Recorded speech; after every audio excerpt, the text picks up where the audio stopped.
sei que ali a voz de Deus está.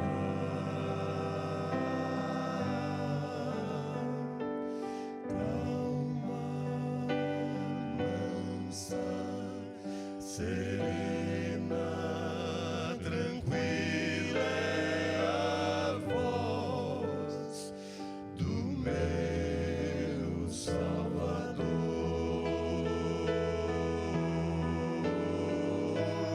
Calma, mansa, serena, tranquila é a voz que me chama com amor.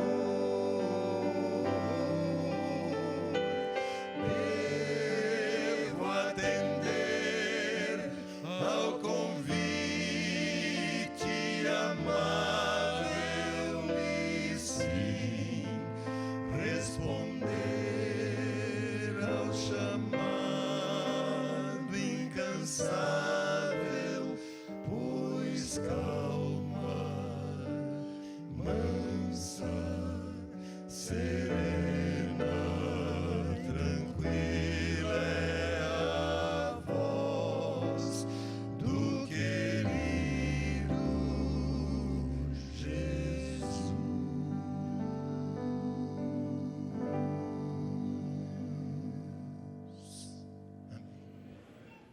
Quem tem arautos tem quase tudo, viu? A gente aprende. Obrigado, arautos do rei. De sempre. Trouxe a Bíblia? Pode ser assim, pode ser num tablet, pode ser num smartphone. Hoje já é o nosso terceiro encontro desta semana, de 8 encontros. Quer dizer que amanhã, lá pelas 9 e pouquinho da noite, quando nós terminarmos o programa de amanhã, metade da semana ficou para trás. Aí nós vamos começar a terminar a semana. Eu já estou ficando com saudade. Não é porque é a minha última aqui, não. É porque sempre quando eu faço, eu começo a ficar com saudade já na terça-feira. Hoje é segunda, mas já estou com saudade, Carmen. Boa noite, povo de Deus. No sábado nós tratamos sobre Jesus, o inenarrável. O único que tem a capacidade de dividir a história. E o único que tem o poder de oferecer a sua carne e o seu sangue como vida. E ainda dizer assim: quem comer da minha carne e beber do meu sangue tem vida em si mesmo, e eu o ressuscitarei no último dia. Quem participa da ceia, conforme disse Jesus, come do pão, bebe do suco da uva, tem vida. Porque o Senhor Jesus é vida e a ceia representa o Senhor Jesus, o inenarrável. Amém? Ontem nós tratamos sobre Jesus, o Senhor da ressurreição. Me lembro de ter dito que nada nos incomoda tanto quanto a morte. Então a grande sacada é a ressurreição. Jesus é a solução, porque é a ressurreição e a vida.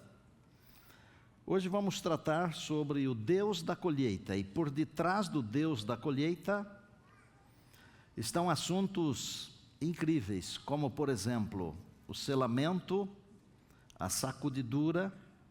Vou dar uma pinceladinha rápida, mas rápida mesmo, na chuva serôdia, ou na chuva temporã e na chuva serôdia, mas vou focalizar mais o selamento e a sacudidura. E eu queria, ao introduzir o assunto, dizer o seguinte: não é para ficar com medo, mesmo porque jamais alguém irá para o céu por medo. A Bíblia não ensina isso. A Bíblia ensina que nós iremos para o céu porque nós cremos em Jesus. Não é preciso ter medo, não é preciso temer, e nós vamos descobrir isso na Bíblia, a palavra de Deus.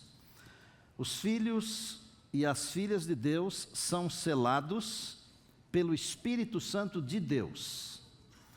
É o Espírito Santo de Deus quem sela os filhos e as filhas de Deus. Só serão selados aqueles que terão recebido já a chuva serôdia, ou estarão recebendo a chuva serôdia, porque receberam antes a chuva temporã. A chuva temporã é a chuva do plantio, quando a semente cai na terra e brota. É o evangelho nascendo no coração de alguém. É a mensagem de salvação brotando, vicejando, mas na hora da produção, de encher o grão, vem a chuva mais abundante, que a Bíblia chama de chuva serôdia. O que é isso?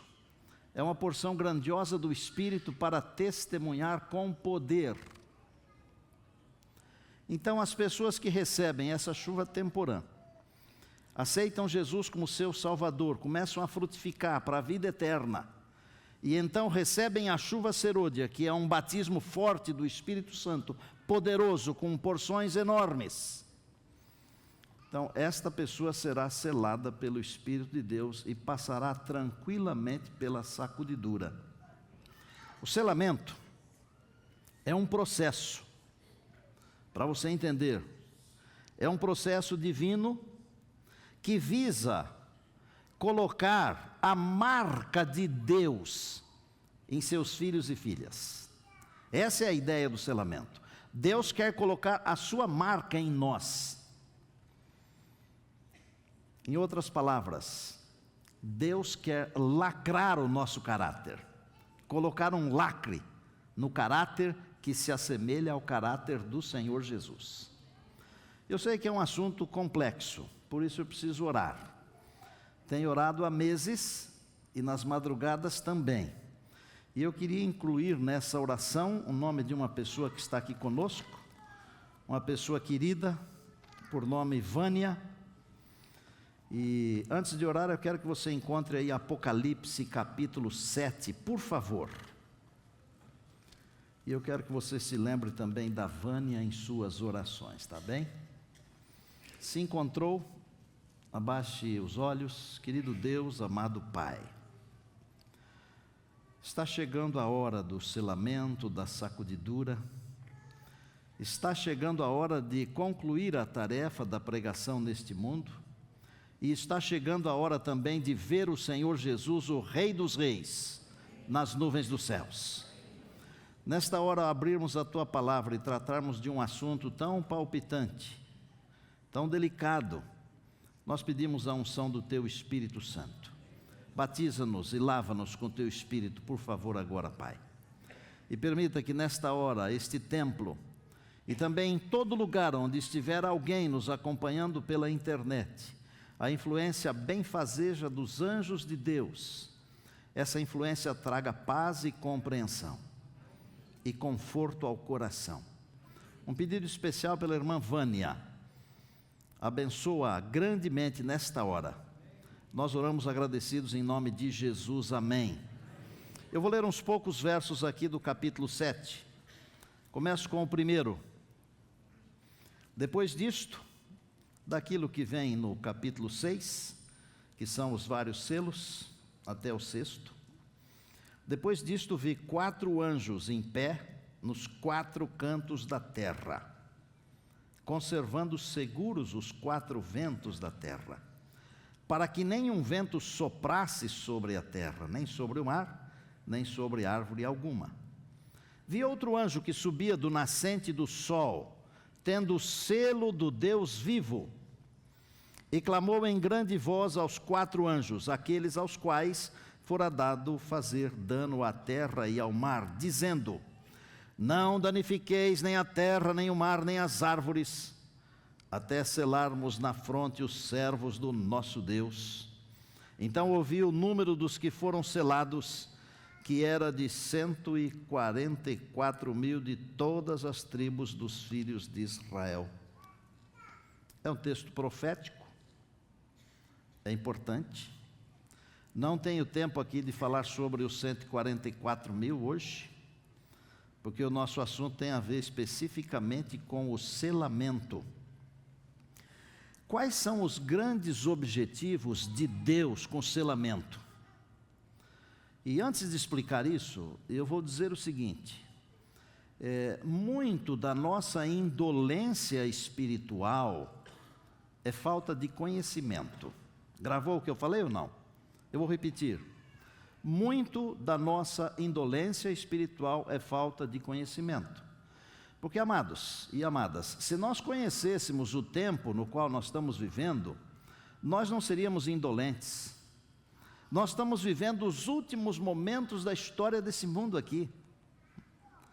Nunca se viu tanta podridão, tanta desgraça ao mesmo tempo, tanta corrupção. A gente é quase tentado a falar a frase de um indivíduo aí que não merece ser relembrado na história desse país, do mundo. Nunca se viu. Onde nós vamos parar? Vocês já pararam para pensar? Não tem mais para onde ir. Não dá para olhar para lá, não dá para olhar para cá, nem para lá. Tem que olhar para cima. Porque a nossa saída não vem nem da frente, nem de trás, nem da direita e nem da esquerda, ela vem de cima. Ela vem do Senhor Jesus, que aparecerá nas nuvens dos céus. Que objetivos Deus tem com o selamento? Se quiser anotar aí, são apenas 3 ou 4. Primeiro, fixar na vida dos seus filhos os imutáveis princípios da lei de Deus. Está fácil hoje a fixar na nossa mente e coração os princípios da lei de Deus? Não está. E por que não está? Porque aquele que quer afixar em sua mente, em sua vida, os princípios da lei de Deus, ele tem que andar na contramão da vida. Ele tem que nadar contra a correnteza. Você pode pesquisar e assistir e ler. Qualquer coisa que é contra Deus, ganha volume. Mas se você fala de Deus, você é criticado. Já percebeu isso? Se você sair por aí com uma camiseta, blasfemando de Deus, um monte de gente vai te aplaudir. Mas se você sair por aí falando que Jesus vai voltar, esse cara é fanático, é fundamentalista. Eles vão falar isso. Por quê? O mundo está caminhando numa outra direção. Mas um dos grandes princípios, um dos grandes objetivos é fixar em nossa vida os princípios da lei de Deus. Segundo, fazer com que os selados sejam fiéis na observância do sábado, em razão de que o sábado será, se é que já não está sendo, a pedra de toque nos dias finais. Vai tudo bem, até você falar do sábado. Quando você fala do sábado, fica tudo ruim. Terceiro, preparar os fiéis para que passem incólumes pela sacudidura. Haverá uma sacudidura onde a palha será extirpada, mas os selados permanecerão. Então esse é um dos grandes objetivos do selamento. E quarto, preservar os fiéis de Deus da destruição final.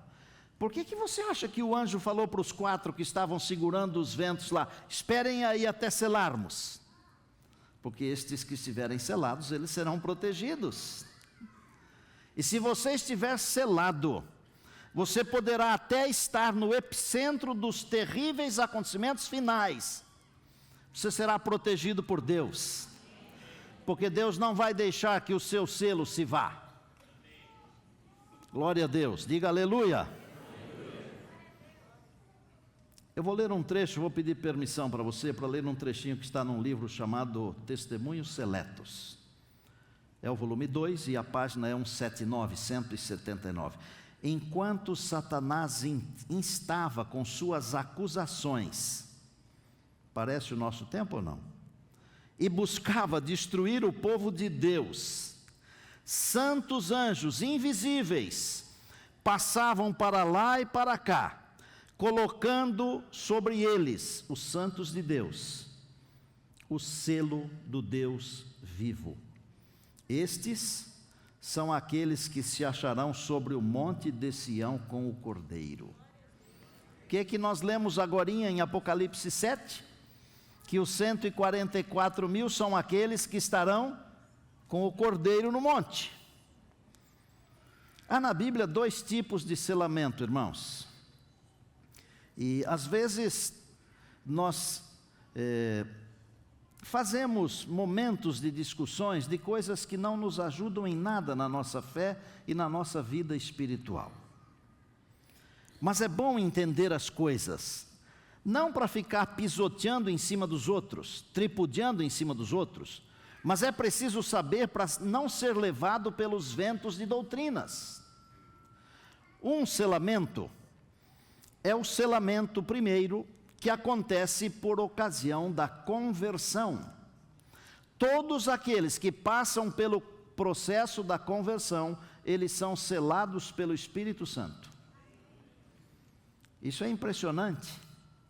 Aceitou Jesus, teve a sua vida transformada por Jesus e está selado pelo Espírito Santo. Aleluia. Mas existe um selamento escatológico, um segundo selamento, que é o selamento para que possamos passar pelas aflições dos últimos dias. E este selamento especial, ele tem momento para acontecer. E ele vai acontecer até certo momento, e a partir daquele certo momento ele não acontecerá mais. Quando nós falamos de porta da graça se fechando, dá um arrepio. Aliás, hoje já não dá mais arrepio, coisa nenhuma, né? A gente fala um monte de coisas, as pessoas saem daqui do mesmo jeito que entraram, mas nessa igreja não, graças a Deus, diga amém. A porta da graça ainda se acha aberta, gente. Os anjos de Deus estão passando de um lado para o outro aí, e eles estão aqui. Nós não os vemos, mas eles estão aqui, e eu louvo a Deus por isso. Nós não estamos sozinhos. Os anjos de Deus continuam segurando os ventos. Daniel 12:1 diz que haverá uma angústia qual nunca houve. E quando essa angústia qual nunca houve chegar, todo o caso já estará decidido. Os que forem selados resistirão. O selo do Deus vivo estará sobre o seu povo, e o tempo do selamento é curto e logo passará. E ele termina quando os 4 anjos soltarem os ventos das guerras e das provações. Quanto às condições para ser selado, isso aqui é mais sério ainda. Eu posso dizer algumas poucas coisas, eu quero dizer assim hoje com 4 colheradas de mel e não 2. Mas pessoas que vivem flertando com a impureza do pecado, jamais serão seladas com o selo do Deus vivo. Não flerte com o pecado, ele é nocivo, ele é mortal. Ele pode não matar na hora, mas mata. Se comeres, certamente morrerás. Não, pode comer que não morre. Não morreu na hora, mas a sua natureza morreu. Começou a morrer ali a sua natureza. Morre. O pecado mata. E não mata só para essa vida, mata para a vida eterna. Agora é o tempo de preparo. Os que recebem o selo são imaculados diante de Deus, e pecado algum deve ser tolerado na vida. E às vezes nós amamos tanto o pecado que não queremos nos separar dele. O selo de Deus não será colocado sobre alguém cujo caráter está maculado pelo pecado. Não será colocado. Os que vencem o mundo, a carne e o diabo, esses serão agraciados com o selo de Deus. E eu estou aqui orando, sabe, no meu coração, humildemente, para ser selado e para que Deus sele a minha igreja, você, minha família. Eu tenho um amigo chamado Moura, ele é pastor. Ele escreveu um livro chamado Preparação para a Chuva Serôdia. Preparo, não preparação, porque esse é um mais antigo, não? E ele anotou 5 coisas importantes. Falando das condições para ser selado, ele escreveu o seguinte: guardar os mandamentos de Deus e ter a fé em Jesus, guardar o sábado no verdadeiro espírito de Cristo, desenvolver um caráter semelhante ao de Cristo, ser vitorioso contra a tríplice força do mal e ser coparticipante dos sofrimentos de Cristo. Bom, o selamento é mais ou menos isso aí. Está mais ou menos claro para você? Está bem claro? Diga amém. Vamos para a sacudidura. O que é a sacudidura? Sacudidura é nada mais, nada menos do que um processo de seleção. É só isso. É quase um vestibular. É um processo de seleção.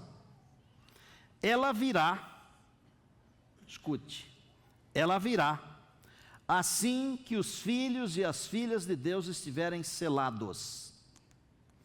Por que a sacudidura vem depois do selamento? Para que aqueles que estão selados, eles possam continuar firmes. Porque se ela viesse antes do selamento, até aqueles que seriam selados, eles poderiam balançar e cair. Eu quero ler um texto para vocês. Amós capítulo 9. E eu disse a princípio que não era para ficar com medo, lembra? Amós, dos profetas menores. É um livro pequeno. Depois de Daniel, de Joel, Amós, capítulo 9, verso 9 apenas. Aqui tem uma mensagem e tem uma promessa. Quando Jesus disse, examinais as Escrituras, ele estava falando também disso aqui. Veja o que diz o texto, 9:9. Porque eis que darei ordens e sacudirei a casa de Israel entre todas as nações, assim como se sacode o trigo no crivo. Quem é que vai ser sacudido? Que casa?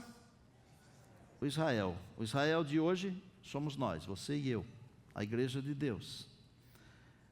A casa de Israel será sacudida. Olha a promessa no finalzinho do verso. Sem que caia na terra, quantos grãos? Nenhum.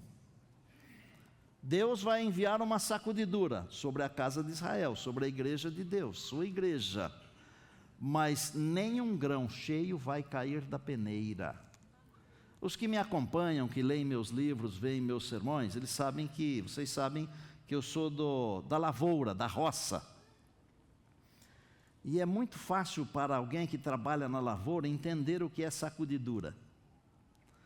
Quando você colhe qualquer tipo de mantimento, eu vou explicar com feijão, por exemplo. Você planta o feijão, ele produz, quando seca, você arranca, leva para um lugar, às vezes assim, ladrilhado, e bate o feijão, tem um instrumento que eles chamam de cambão, em outros lugares chamam de outra coisa. Você tira a palha grossa, mas fica misturada ao grão a palha fina. Você coloca aquilo tudo numa peneira, sacode bastante, tudo que é mais fininho já escapa pelos vãos da peneira, mas algumas coisas ainda ficam misturadas entre os grãos, e o vento vai passando e com a peneira você vai jogando aqueles grãos para cima e o vento vai levando a palha embora. E se o agricultor ele é bem treinado, ele não derruba da peneira nenhum grão. Nenhum. O meu pai fazia isso. Eu lembro muito bem. Eu derrubava, porque era aprendiz. Aprendiz é assim. Todo mundo tem que aprender um dia. E uma coisa que nós precisamos aprender é sobre a salvação.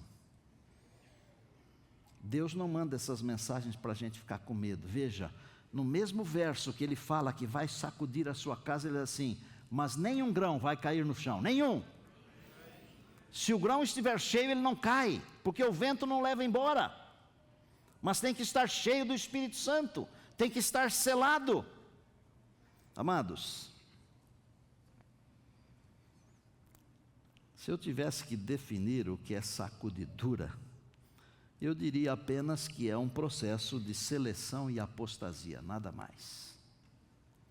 Então é assim, Não dá para eu ficar olhando para você e você ficar olhando para mim. Um fica olhando para o outro fica olhando por um. Quem é que vai cair? Quem é que vai ficar em pé? Isso aqui não é política. Porque ontem à noite estava todo mundo querendo saber quem continuou, quem não continuou. Vocês lembram disso? Isso aqui é salvação. Nós não podemos torcer contra o outro. Nós temos que ajudar o outro. Nós temos que ser ajudados. Juntos nós somos mais poderosos, mais fortes. Há certas coisas na escatologia que são para todos os povos, irmãos. Mas a sacudidura não é para todos os povos. A sacudidura é para a casa de Deus. Quem é que vai embora na sacudidura? Quem vai embora?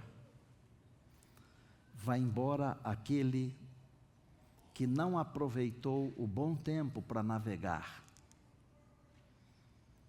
Aquele que não aproveitou o tempo de paz para construir fortaleza. Gente, pessoas inteligentes não deixam para construir fortaleza no tempo de guerra, porque no tempo de guerra não se constrói fortalezas. Elas têm que ser construídas antes. Está na hora de construirmos a nossa fortaleza de comunhão com Deus, de ficar perto do Senhor, de abandonar as coisas desse mundo aqui. E amados, às vezes nós sabemos muito mais, mas muito mais das coisas desse mundo aqui do que das coisas de Deus. Que tipo de preparo estamos tendo nós? Será que nós vamos aguentar o tranco? Desculpem falar com clareza assim, mas é com amor.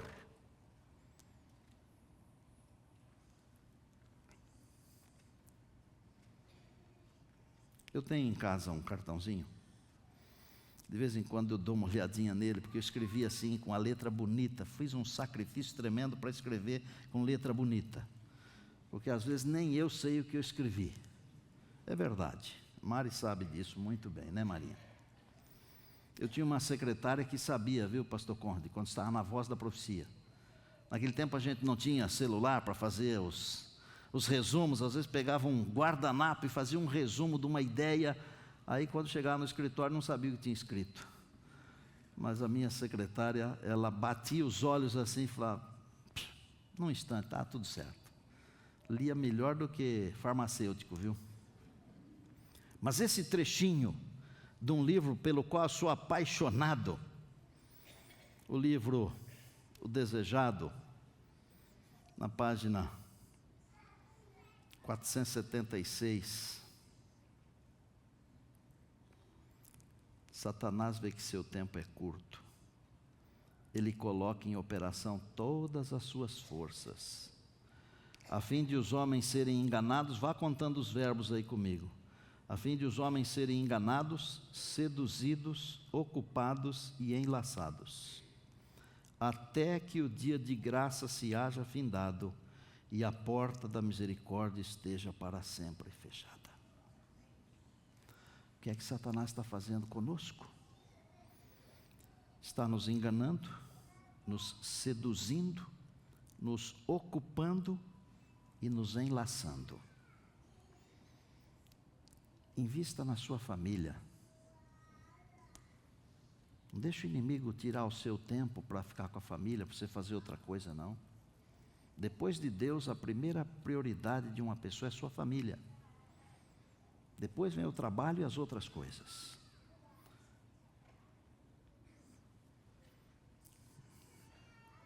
Quero descrever algumas das muitas causas da sacudidura. Eu gostaria que você captasse pelo menos assim com muita força essa primeira aqui. Descuido e indiferença. Descuido e indiferença. Descuido e indiferença. Por que que alguns não suportarão a sacudidura? Porque não estarão selados. E não estarão selados porque foram descuidados e indiferentes. O Apocalipse diz que a igreja de Laodiceia, a última igreja, é morna. Segundo, a sacudidura virá também por causa da perseguição em razão das leis dominicais. Terceiro, também por causa de um conhecimento superficial das doutrinas. Amados, é melhor nós estudarmos, viu? Porque isso dá substância para a nossa fé. Nós temos que ter estrutura. Olha, quando você vê um navio lá no mar, ele é enorme, mas você não vê quanto ele tem afundado dentro d'água. Eles chamam de lastro aquilo lá. É o casco do navio. É muito que está afundado para poder suportar aquele peso, aquele mundo de containers em cima do navio. A nossa vida espiritual, ela tem que ter um lastro para suportar. E último, ignorância quanto ao poder de Satanás. Às vezes nós achamos que ele não tem poder. É claro que o poder dele é muito menor do que o poder do Senhor Jesus. Porque Jesus o venceu em todos os aspectos, em todos os lugares, em todas as circunstâncias. Mas ele é um anjo, caído, mas é um anjo. Quer ver algumas das palavras dele? Está no livro Testemunhos para Ministros 4:7-5. Terei no terreno, diz o enganador, como meus agentes, homens que mantenham falsas doutrinas misturadas com suficientes verdades para enganar as almas. Também terei presentes pessoas incrédulas que expressarão dúvidas quanto às mensagens de advertências do Senhor para a sua igreja.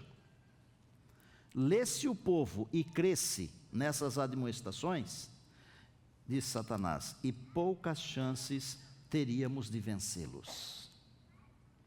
Mas, se pudermos desviar-lhes a atenção dessas advertências, permanecerão ignorando o nosso poder e sagacidade, e finalmente os ganharemos para as nossas fileiras.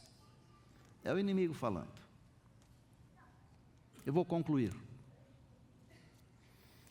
Vou concluir dizendo o seguinte: texto bíblico que traz ao meu coração muita paz, muita tranquilidade, muita segurança, está em Isaías, e eu quero que você acompanhe comigo. Capítulo 43 do profeta Isaías. É curtinho. 43. Mas agora diz o Senhor, que te criou, ó Jacó, e que te formou, ó Israel, não temas, porque eu te remi, chamei-te pelo teu nome, tu és meu. Na outra Bíblia que eu tenho, que fica lá em casa, no lugar onde está Jacó eu coloquei Neumoel, e no lugar onde está Israel eu coloquei Estina, porque aqui quer dizer a mesma coisa. Mas agora, põe o seu nome e sobrenome aí. Mas agora assim diz o Senhor que te criou, ó, e que te formou, ó, não temas, porque eu te remi, chamei-te pelo teu nome, tu és meu. Pastor, eu estou com medo da sacudidura. Deus está dizendo para você o quê? Não temas, eu te remi, chamei-te pelo teu nome, tu és meu. Quando passares pelas águas, eu serei contigo. Quando pelos rios, eles não te submergirão. Quando passares pelo fogo, não te queimarás, nem a chama arderá em ti, porque eu sou o Senhor teu Deus, o Santo de Israel, o teu Salvador. Aleluia. E eu estou em paz, tranquilo. E eu quero que você esteja em paz, porque a promessa de Deus é para não temer, mas é preciso saber as coisas. Amém? Disse que um dos problemas porque muitos não suportarão e cairão na sacudidura, eu disse que é indolência e indiferença. Vocês lembram disso? Que eu pedi para gravarem isso aí? Como que a gente acaba com a indolência? Como que a gente acaba com essa falta de vontade de servir ao Senhor? Como é que a gente acaba com esse descuido, com essa indiferença? Um dia desse eu conversei com um médico e ele está tratando uma pessoa e ele disse que deu um remédio para a pessoa. E eu perguntei se eu poderia saber que remédio foi que ele ministrou. Ele disse, não, é um remédio muito simples. E eu pedi para ela se envolver em alguma coisa. É um remédio muito simples, né? Se envolve em alguma coisa. Eu disse, mas e o que o senhor deu para ela tomar? Não, só isso aí. Aí eu fiquei pensando, aquele que se envolve com as coisas de Deus, com as coisas da igreja, ele não tem tempo de ficar atrás das coisas desse mundo aqui.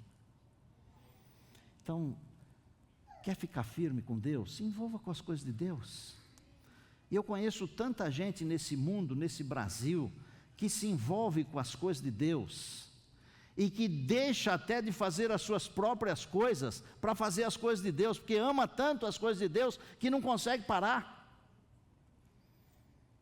Todo dia a gente tem contado a história de alguém aqui, né? Eu vou contar a história de um camarada que não consegue ficar parado. Ele vê alguém, ele quer salvar, quer levar para Jesus. E ele tem um jeito muito exótico de salvar pessoas. Eu vou contar um trechinho de uma história dele, só um trechinho, do meu jeito. Ele foi visitar uma família, e naquela família a senhora era membro da igreja já há muitos anos, uns 30 anos. E o marido, casado com essa senhora há mais de 30 anos, conhecia toda a doutrina, tudo. E aí alguém falou assim para esse amigo meu, vem cá, o que você acha de um indivíduo que conhece todas as doutrinas há 30 anos e não toma uma decisão? Esse meu amigo que tem, quase que não tem papas nenhuma na língua, ele falou assim, esse camarada é pior do que um jegue, porque se um jegue fica sabendo da mensagem de salvação 30 anos, ele se batiza, ele se converte, ele se entrega a Jesus. E o camarada escutou. Daí uns dias procurou o pastor, falou, pastor, finalmente eu quero me batizar. Mas o que aconteceu com você? Aconteceu comigo que um camarada falou para mim que eu sou pior do que um jegue. É um jeito exótico ou não é? Mas é um camarada que não para. Ele conseguiu fazer culto semanal no seu condomínio. Ele conseguiu fazer coisas incríveis, mas isso eu não posso contar para vocês, porque ele vai contar. Pastor Márcio, sobe aqui. Recebam ele com carinho, gente. Você e Dona Maria Helena estavam chegando de Manaus?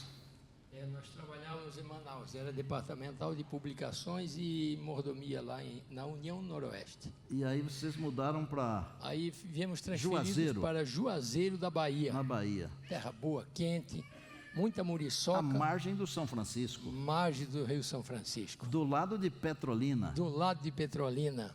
Amiga do Pernambuco, os dois se dão muito bem. Dão muito bem. Enquanto estão calados. Como é que aconteceu a história lá com o síndico lá do seu condomínio? O que ele fazia? Quando nós chegamos no condomínio, o síndico, durante terça, quarta e quinta, ele tirava esses dias só para beber. E tomava aquelas cervejinhas, chamada piriquete, que eles chamam lá. Aquilo ela tomava assim, que enchia de mesa, assim, depois ele enfiava tudo dentro das caixas, lá não sei onde é que botava, e enchia outra mesa lá, tudo de garrafa vazia.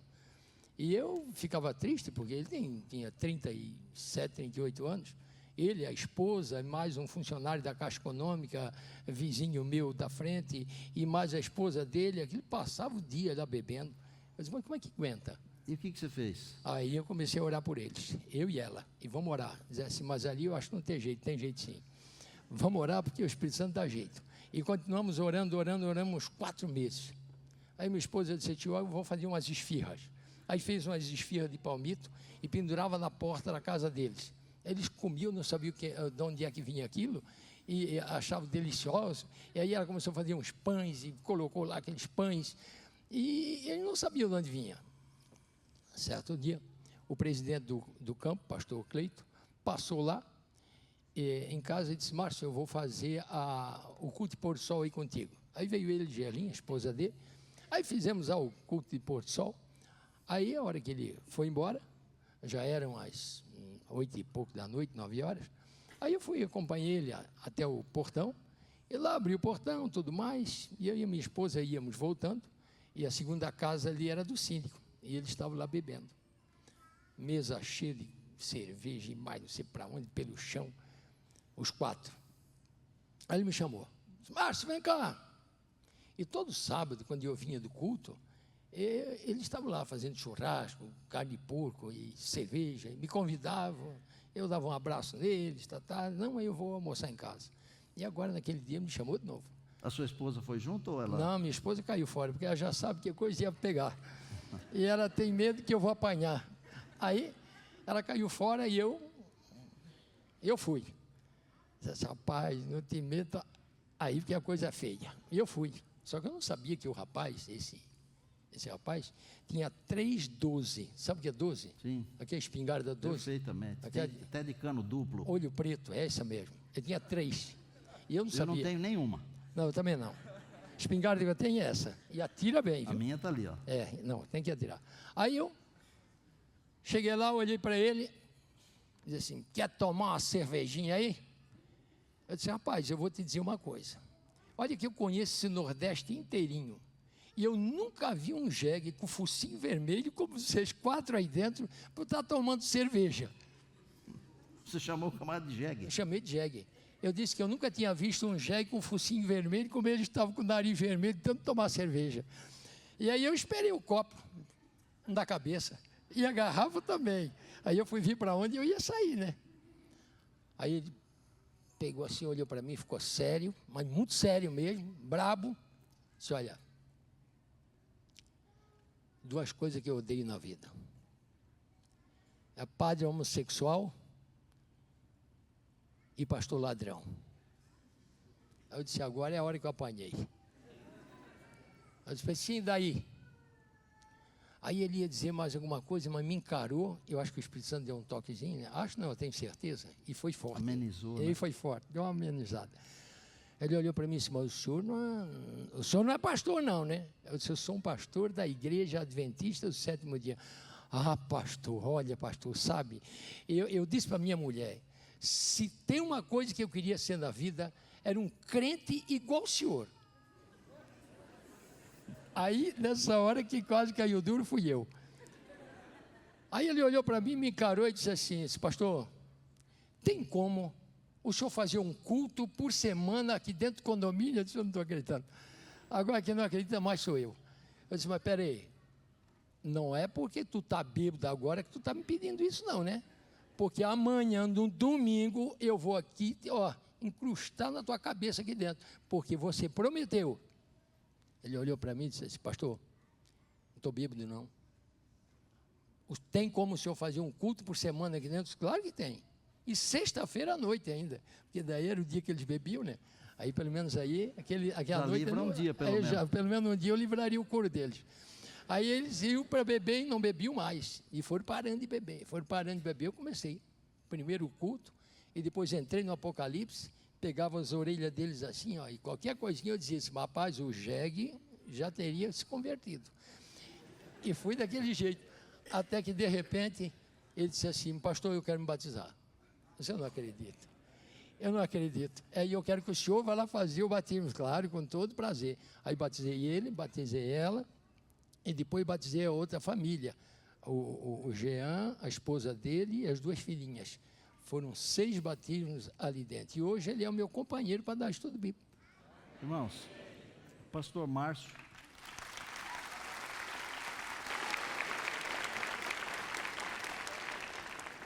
Pastor Márcio é comportor do Bom desde 1989. Agora ele já está jubilado, mas ele continua ativo. E ele já levou aos pés do Senhor Jesus algumas centenas de almas. Sabe por quê? Não tem indolência. Não tem indolência. Obrigado, amado. Eu vou lhe contar só mais uma. Posso contar mais uma? 1 minuto. Das centenas que eu tenho lá, eu posso contar uma, né? Mas eu estava lá arrumando os dentes, né? Porque eu fumei 60 cigarros por dia. Né? Gerente de banco, peguei 2 câncer e tudo mais. E então meus dentes vêm com problema, né? E aí, fui lá, na dentista, a doutora, e comecei a falar sobre alimentação, estilo de vida. Aí dizia assim, mas como é que você sabe tanto? Porque eu já tive problema. E a senhora vai ter problema também, né? Não adianta que o doutorado não vai livrar a senhora, não. Aí ela começou a falar sobre, pois é, como é que se conhece bastante, eu não sei, e ela também conhece. Claro. PhD. Aí de repente eu disse para ela assim, doutora, a senhora é doutora em dente, eu sou doutor em salvação, a senhora não está afim de estudar a Bíblia, não? Estamos estudando agora, estou preparando ela para o batismo. Aplaudam ele, gente. Obrigado. Vamos lá.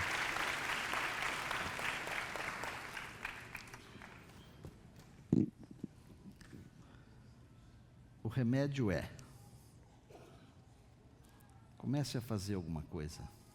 Se envolva com as coisas de Deus, com a igreja de Deus, com as coisas da Bíblia. Nós estamos vivendo num tempo onde se gasta tanto tempo assistindo séries. Esses dias atrás eu vi um videozinho de um pastor que fez sermões baseado em séries. E eu fiquei quase doente. Quase doente. Pelo amor do Senhor Jesus. As nossas séries estão aqui. As nossas histórias estão aqui. A nossa história pessoal está aqui. E a nossa salvação está aqui. Arautos, me ajudem aqui a terminar, por favor. Meu convite hoje não é grandão para todo mundo. É pequenininho e para alguns poucos que querem sair da mornidão e se envolver com as coisas de Deus. Para poucos que querem, a partir de hoje, deixar o conforto, sair da zona de conforto, começar a estudar a Bíblia com alguém, ser mais fiel nos dízimos, nas ofertas, ser mais fiel aos cultos, ser mais fiel aos mandamentos de Deus, ser mais amigo de Jesus. E se você é essa pessoa que está precisando de tudo isso e muito mais, tenha a coragem de se levantar e enquanto eles estiverem cantando, diga para Deus que você quer isso. Deus vai abençoar você.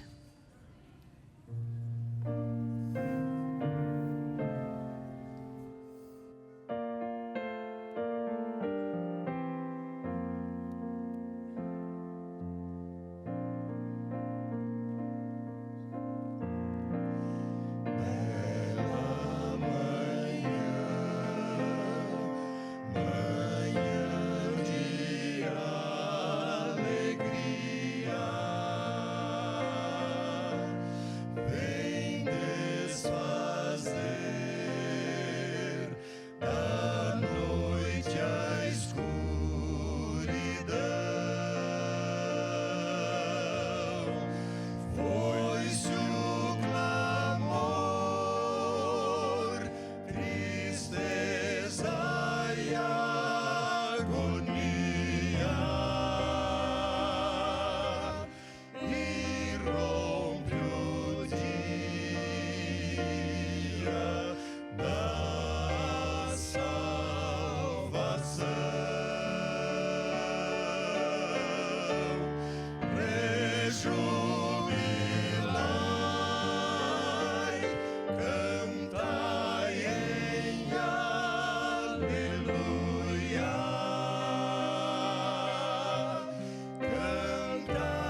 Amém.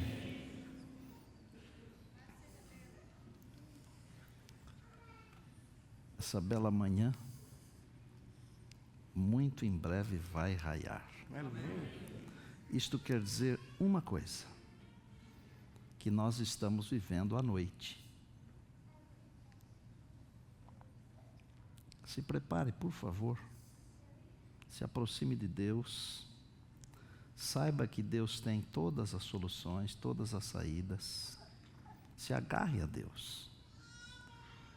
Eu às vezes fico pensando que se, como cristão, eu fosse como algum torcedor de algum time bem conhecido aqui de São Paulo, ou se eu fosse como um desses amantes do carnaval, ou como um dos amantes da política. Vocês já viram como esse povo dá a vida pelo futebol, pelo carnaval, pela política? Já viram? Dê a sua vida pelo Evangelho, pelo Senhor Jesus, por favor. E muito em breve, quando a noite terminar, o Senhor Jesus vai aparecer e será um novo dia. Uma manhã maravilhosa para você e para mim, para nós. E para você que nos acompanha pela internet igualmente. Jesus está vindo. A noite vai terminar. Se agarre a Jesus. Ele vem logo. Senhor Deus, que coisa linda essa música. Obrigado por esses amados aqui. Essas vozes. Quero que o Senhor dê saúde para esses amados cantarem até o dia da volta de Jesus. Abençoa suas famílias também. E nos abençoe como igreja e também individualmente. Abençoa as nossas famílias. Senhor, desperta-nos da nossa mornidão. Vai alta noite e vem chegando o dia, por favor. Desperta o nosso ser, o nosso coração. Mova-nos para as coisas espirituais, por bondade, meu Deus. Tem misericórdia de nós. O Senhor sabe que estamos vivendo momentos terríveis, difíceis. Tem misericórdia. Abençoa a tua herança aqui. Amanhã nós queremos estar de volta. Já estamos te louvando pelas bênçãos que já estamos recebendo. Mas sabemos que o Senhor tem muito mais ainda. Oramos em Jesus, amém. Amém. Que o Senhor te abençoe.